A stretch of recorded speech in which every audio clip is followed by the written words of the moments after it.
Bonjour à toi, enfant du Seigneur, Jésus-Christ, enfant de Dieu, né de nouveau, né d'en haut.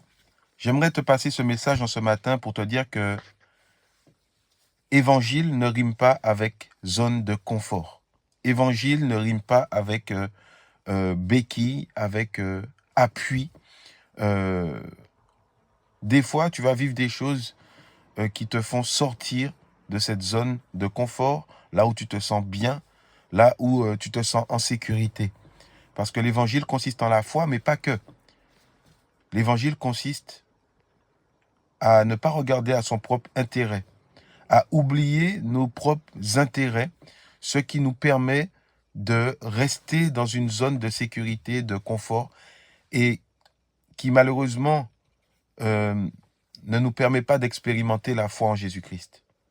Donc j'aimerais te dire que l'évangile, c'est la folie pour l'amour de Dieu. Et souvent, cette folie nous amène à faire ce que nous ne voulons pas faire humainement, mais que nous sommes poussés à faire par l'Esprit de Dieu qui connaît les besoins et qui sait où qu'il faut que nous puissions aller, ce que nous devons faire pour lui être agréable et pour le salut des âmes. Parce que l'amour de Dieu consiste à aimer les âmes et à vouloir qu'elles soient sauvées, à vouloir que son peuple soit délivré. Voilà pourquoi beaucoup d'êtres humains ne comprennent pas en fait ceux qui ont donné leur vie à Jésus-Christ, ne comprennent pas leur agissement, ne comprennent pas ce grain de folie qu'ils ont. Et pourtant, la Bible nous dit que la folie de Dieu, elle est différente que la folie des hommes.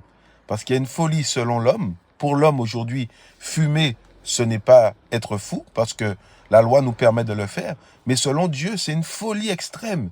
Et d'ailleurs, qui ramène l'homme jusqu'en enfer. Vous voyez ?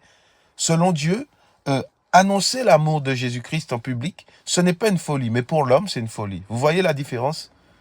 Voilà pourquoi la Bible dit que c'est ceux qui sont conduits par l'Esprit qui vont voir le Seigneur, qui sont agréables à Dieu. Donc j'aimerais te dire que toi qui as donné ta vie au Seigneur et qui as décidé de marcher selon l'Évangile, tu n'es pas venu, bien que tu sois dans le repos spirituellement, mais sur la terre, tu n'auras pas de repos. Tu vas vivre des épreuves, tu vas vivre des souffrances.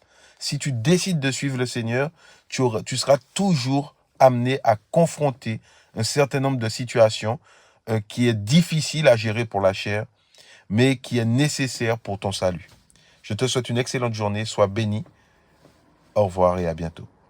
J'allais oublier, je t'invite à t'abonner à cette chaîne et à regarder un peu ce qui se fait dessus et à laisser ton avis dans les commentaires. Sois encouragé.